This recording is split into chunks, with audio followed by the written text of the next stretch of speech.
J'ai l'honneur ce soir, du coup, de pouvoir participer à un premier podcast grâce tout d'abord à Priscilla, la fondatrice et présidente de l'association JMJ. Bonsoir à tous. Je suis bien contente de pouvoir reprendre les podcasts sur l'association JMG. Pour ceux qui ne connaissent pas l'association JMG, c'est une association en hommage à mon papa qui est décédé du Covid et on a pour but d'organiser plusieurs événements, ensuite mettre des groupes de parole sur le deuil en général et aussi faire un repas commémoratif pour rendre hommage à toutes les personnes décédées du Covid, pour montrer qu'on ne les oublie pas et que le Covid est toujours présent. Voilà. Ça, c'est vrai. On n'en parle plus autant, mais c'est vrai que... Oui, il est toujours là. Il a impacté nos vies, il a impacté les vies de tout le monde, positif ou négatif, mais il est toujours présent. Donc voilà. Et dans l'association, on a décidé de mettre en place des podcasts pour pouvoir parler des événements, n'importe quel événement possible en fait, que ce soit positif, négatif, caritatif, peu importe. Et c'est là que du coup Victoria va vous expliquer l'événement en question que nous allons parler ce soir. Voilà, donc je suis vraiment contente déjà de pouvoir participer. Et du coup, je suis encore plus contente parce que du coup, il y a aussi Sophie, hein, je pense que vous la connaissez tous, la fameuse Sophie, qui du coup a aussi du coup participé à l'événement dont on va parler ce soir. Coucou tout le monde, et je suis ravie de participer à ce podcast et puis hâte de discuter avec vous. Du coup, si on va parler de l'événement, je vais laisser Victoria l'expliquer parce qu'elle l'exprime mieux que moi, je trouve. Donc, elle va prendre la parole, elle va expliquer l'événement sur lequel on va parler. Du coup, ce soir, nous allons donc parler et mettre en lumière l'événement marquant qui s'est tenu le 13 octobre 2024, qui pour beaucoup ont déjà pu voir sur les réseaux, qui s'est déroulé sur la place de la République à Paris. Donc, on va parler du défilé sauvage intitulé L'Inclusif, qui a été organisé aussi par une autre association, cette fois-ci l'association The All Size Catwalk. Donc, l'événement s'est tenu à Paris, comme je vous l'ai dit, qui a été aussi soutenu par l'adjoint au maire Jean-Luc Romero, qui s'inscrit du coup dans le cadre de la semaine de lutte contre les discriminations. Donc, quand on parle de discrimination, bien évidemment qu'il y aura beaucoup de discrimination.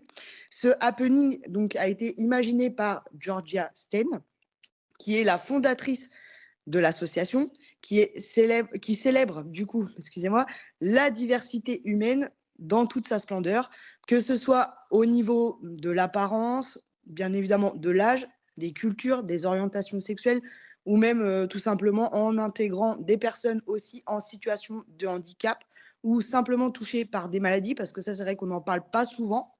Mais chaque participant, du coup, était invité à se présenter sans filtre. Bon, pour certains, c'était dans des tenues extravagantes, voilà, où on mélangeait un peu. Quand on parle d'extravagance, on peut parler, par exemple, moi, dans mon cas, j'étais entre le masculin, le féminin. Il y avait des tenues encore plus. Il y avait aussi, si, je ne sais pas si tu as celles qui étaient en Rio, les danseuses un peu en. Oui, un peu Voilà. brésilienne.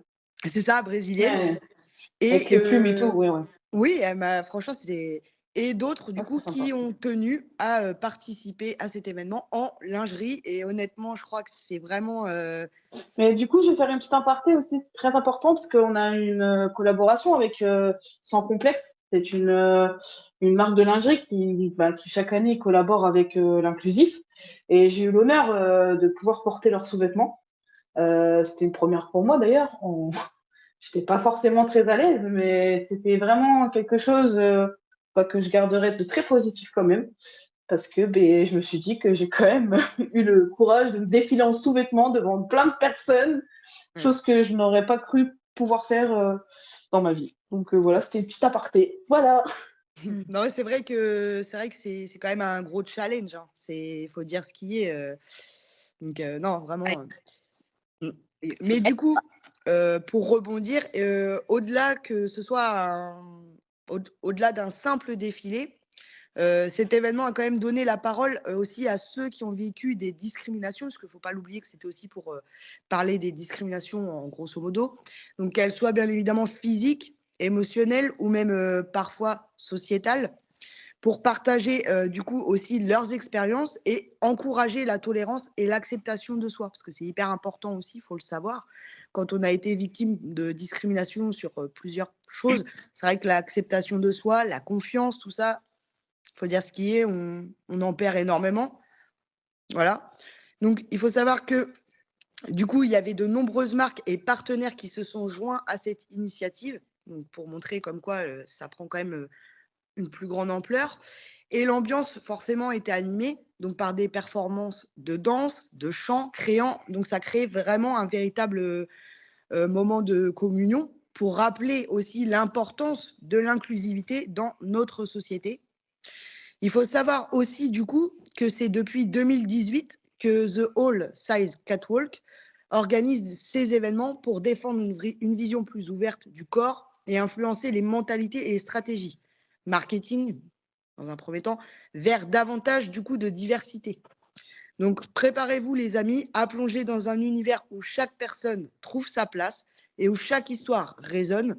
Bienvenue, du coup, dans cet épisode qui célèbre l'inclusivité sous toutes ses formes. Et bien évidemment, je tenais à mettre un petit point sur le fait qu'on peut aussi le faire à deux. Du coup, bienvenue à tous. Je pense qu'on va commencer à se poser des questions entre nous. C'est très intéressant parce que c'est bien de savoir le ressenti de chacun. Du coup, tu as été tellement bien ambiancé, Vic, que je vais te laisser poser la première question. Il n'y a pas de souci.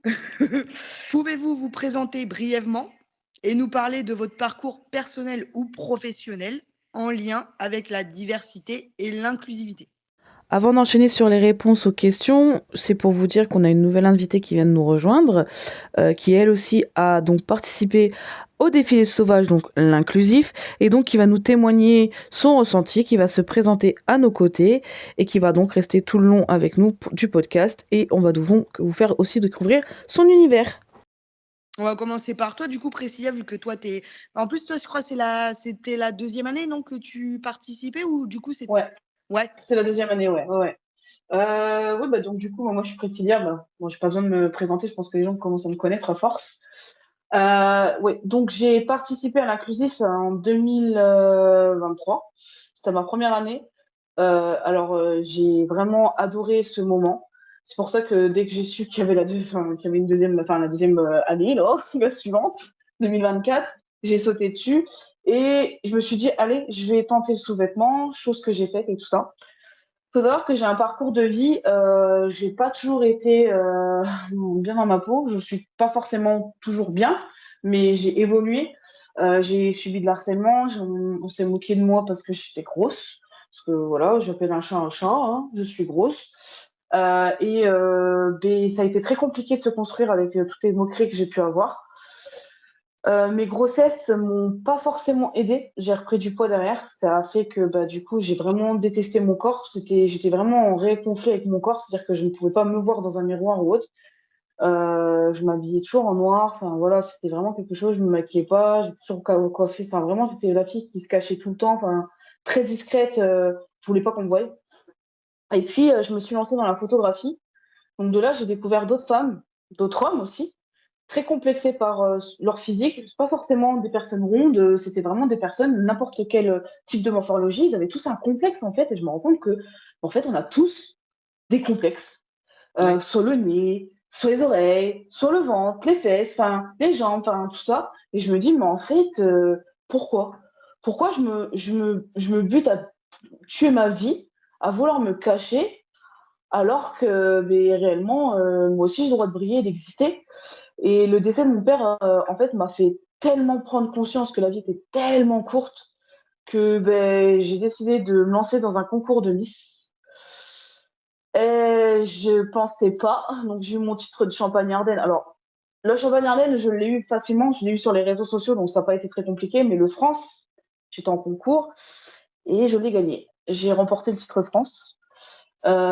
Et là, après, j'ai reçu sur un autre comité et j'ai encore actuellement le titre France. D'ailleurs, je le rends le 23 novembre. Je passe mon règne, on va dire ça comme ça. Et là, en fait, depuis que j'ai eu mon titre, je suis devenue une autre personne. J'étais quelqu'un de très fermé, je suis devenue quelqu'un de très solaire. J'essaie de dégager les choses pour pouvoir montrer aux gens, en fait, brille. Tu t'en fous de ce que les gens pensent de toi, brille pour toi, vis ta vie. Et clairement, ce qui se passe à côté, tu t'en fous. Bah, t'es grosse, t'es mince, t'as ci, t'as ça. Et on t'a donné le corps que tu as. Apprends à l'aimer et vivre avec. Et c'est ce que moi, je continue à faire. Et c'est ce que j'essaie de prôner sur les réseaux. Et maintenant, tous ceux qui m'ont insulté au collège, je les vois, certains me suivent sur les réseaux. Et pour moi, c'est une revanche, en fait. Ouais. Parce que j'ai des personnes qui sont venues me voir en me disant «Ah, mais t'as trop changé. Ouah, mais t'es trop belle. Ouais, bah, tu ne disais pas ça il y a 10 ans, 15 ans en arrière. Et là, en vrai, je suis très contente. Et du coup, je me dis, il faut continuer comme ça. Voilà mon parcours à moi, entre guillemets, en bref. Voilà. Du coup, je vais passer la parole à celle qui parle le moins. Bah, moi, j'ai le même parcours que toi. Bah, déjà, le défilé, c'était une première année pour moi.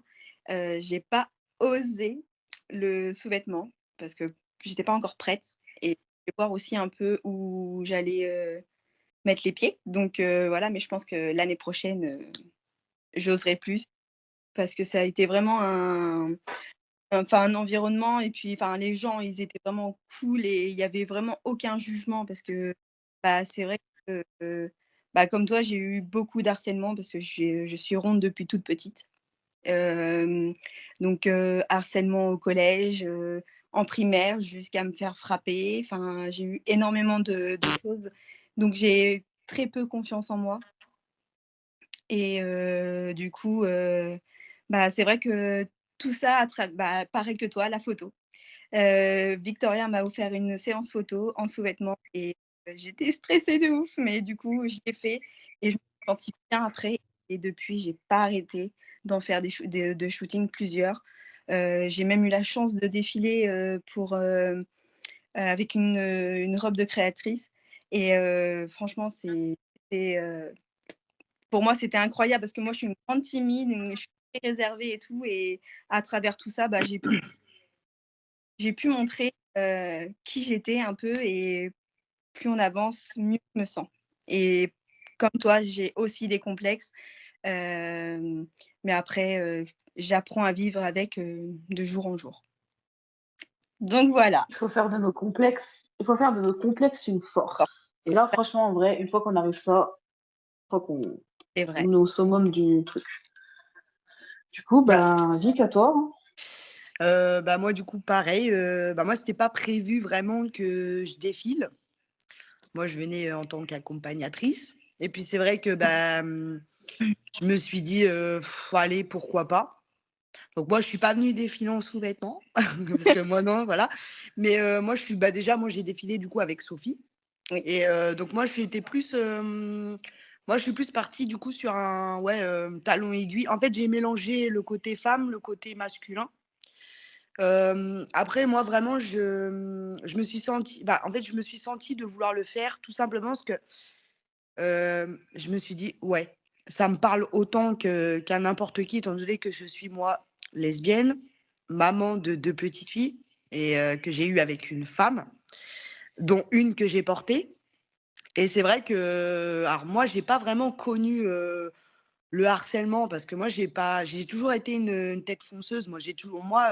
J'ai pas connu le harcèlement, du fait que j'étais homosexuelle ou quoi que ce soit. Donc, mais, c'est vrai que, à l'heure d'aujourd'hui, c'est quand même un sujet où, je vois maintenant depuis que j'ai mes enfants où, je trouvais ça important et aussi par la même occasion, heu, quand j'ai vu pour les maladies, mentales et tout ce qui s'ensuit, je me suis sentie encore, aussi, concernée du fait que moi, à l'heure d'aujourd'hui, on va dire que je suis considérée comme, hypersensible TDAH. Donc c'est vrai qu'à l'heure d'aujourd'hui, depuis quelque temps, suite à une erreur médicale où, on m'a arrêté mes traitements du jour au lendemain, je me suis redécouvert, moi. Et c'est-à-dire qu'à l'heure d'aujourd'hui, j'ai passé là, 7 mois où j'ai redécouvert un mois sans, médicaments Et en fait, où j'ai découvert que à l'époque, j'avais été diagnostiquée bipolaire pour au final, après un IRM, se rendre compte que, bah non. Et du coup, on m'a arrêté mes neuroleptiques au bout de 16 ans. Donc, il a fallu que que je fasse un sevrage, que je me redécouvre, que je redécouvre des émotions. Parce qu'avec les neuroleptiques, j'avais plus rien. J'étais aseptisée. Et c'est vrai que à l'heure d'aujourd'hui, je suis passée de la nana dans un lit qui avait besoin de dormir à la limite 14 heures par jour à une nana hyperactive qui ressentait des émotions. Et je me suis sentie encore plus concernée par ça aussi, du fait oui, des fameuses maladies. Donc, bien évidemment, là, on ne parle plus de bipolarité, mais tout ce qui est TDAH qui peut être aussi handicapant à l'heure d'aujourd'hui. Parce que on vit avec des gens qui, eux, par contre, n'ont pas les mêmes réactions, sont beaucoup plus moins speed, moins. Donc voilà, donc je me suis vraiment sentie concernée sur plusieurs. Et aussi pour soutenir par la même occasion, même si moi, je ne suis pas une femme avec des rondeurs, mais aussi pour venir soutenir aussi Sophie.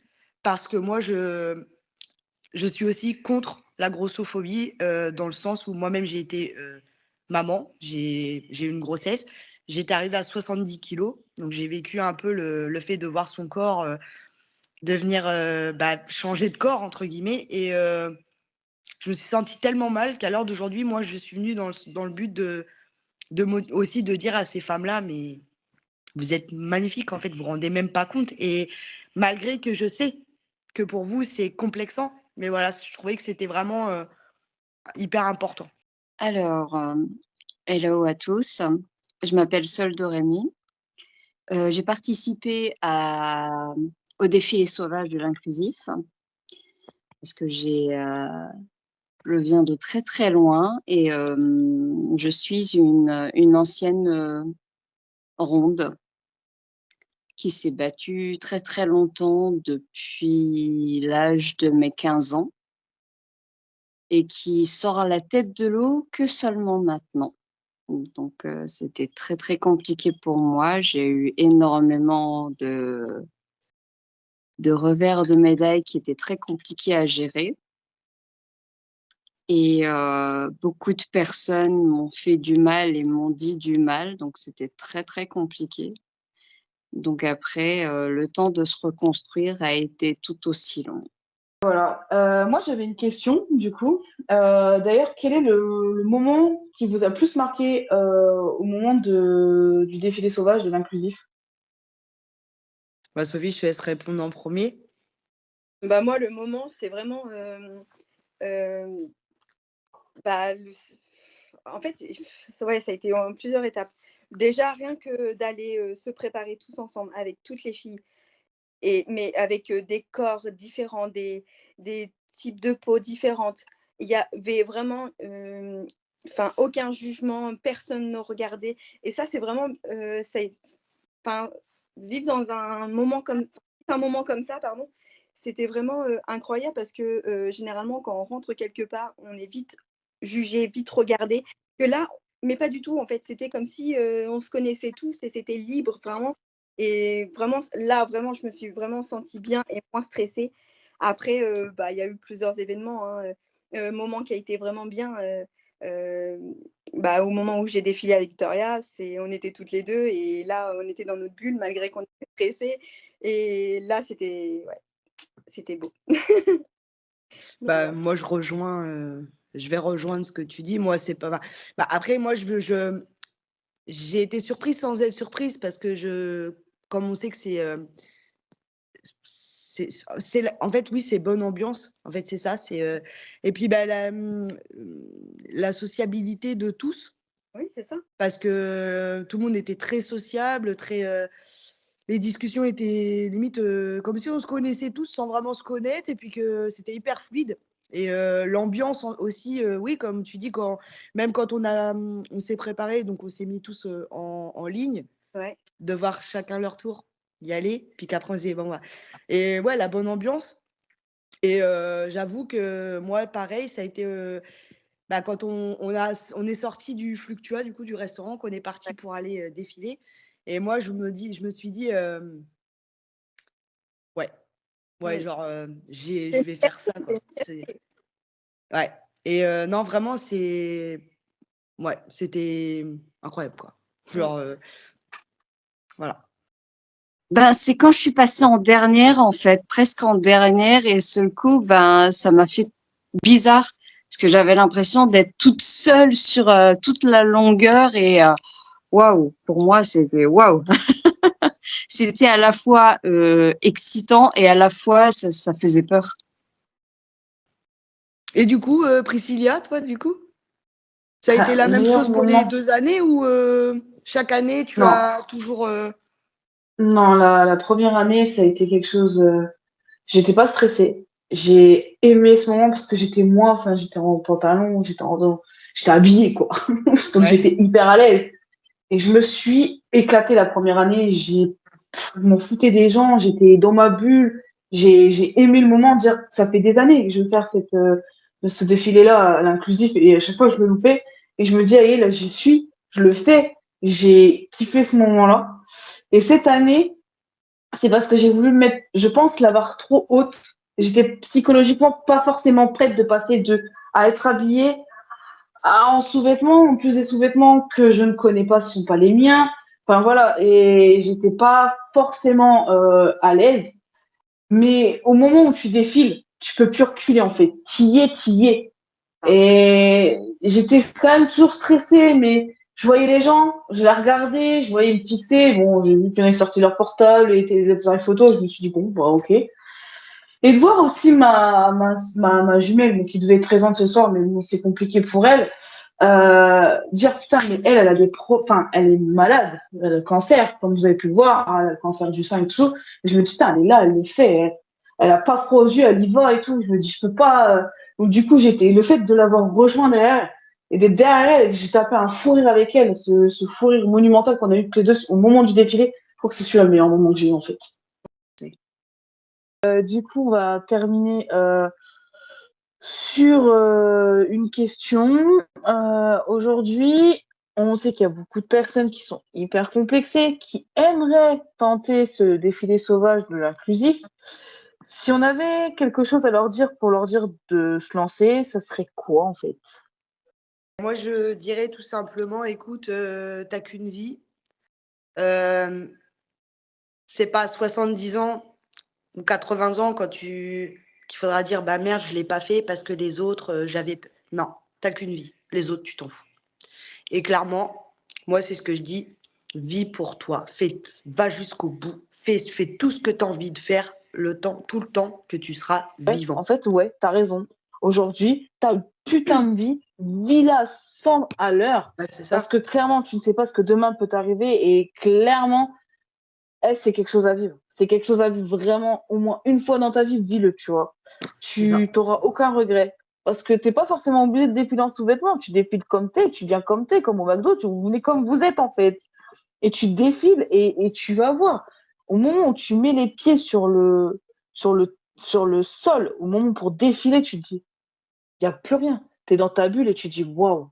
Et tu ressors de là-dedans avec des paillettes dans les yeux tellement tu as kiffé ce moment. Et je te dis clairement, kiffer. C'est le mot que j'emploie parce que c'est le cas en fait. Donc moi, perso, moi, ce que j'ai à dire à ces personnes-là, eh ben, foncez et vous n'allez pas le regretter. Moi, ce que je leur dirais, c'est bah, comme Victoria me dit souvent, et ce qu'elle a dit, c'est ce qu'elle me répète constamment. Parce que voilà. Et moi, j'y dirais à cette personne-là, si tu as vraiment cette petite étincelle qui dit oui, mais j'ai peur, arrête, mets-toi des œillères, fonce et vraiment brille et tu ressortiras plus forte.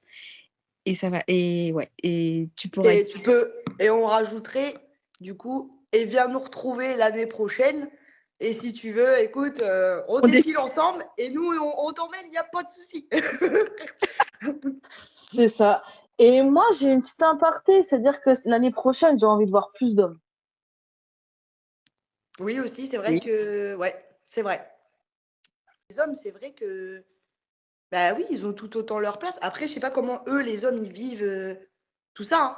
Mais c'est vrai que, ouais. Moi, l'année prochaine, j'embarque mon fils. Je l'embarque avec moi. Il faut plus d'hommes. C'est bon. En fait, les hommes, ils ont tout autant le droit de briller que les femmes, en fait. Euh, Et je trouve que, ouais, non, il faut. Donc, voilà. Moi, si j'ai encore un tout petit mot de la fin, messieurs qui nous entendez là, venez nous rejoindre l'année prochaine. Voilà. Ouais, tout à fait. Bah, moi, je leur dirais tout simplement qu'il faut pas qu'ils aient peur d'être eux-mêmes, que de toute façon, on sort dehors, on est toujours, les gens nous voient, on est obligé de sortir dehors pour faire nos courses, pour aller au travail, pour plein de choses. Donc, pourquoi pas essayer l'inclusif en fait? Sur ces belles paroles, il est temps pour nous de mettre fin à ce podcast et on vous donne rendez-vous dans quelques semaines pour un nouvel épisode. Qui dit nouvel épisode, retour donc des podcasts chez GMG Association en compagnie de Victoria et c'est un grand plaisir de l'avoir à mes côtés. Je donne donc la parole de fin à mes invités et Victoria. Moi, je vous dis à très vite. Je vous souhaite une bonne soirée et à très bientôt. Bisous la famille. Oh, bisous.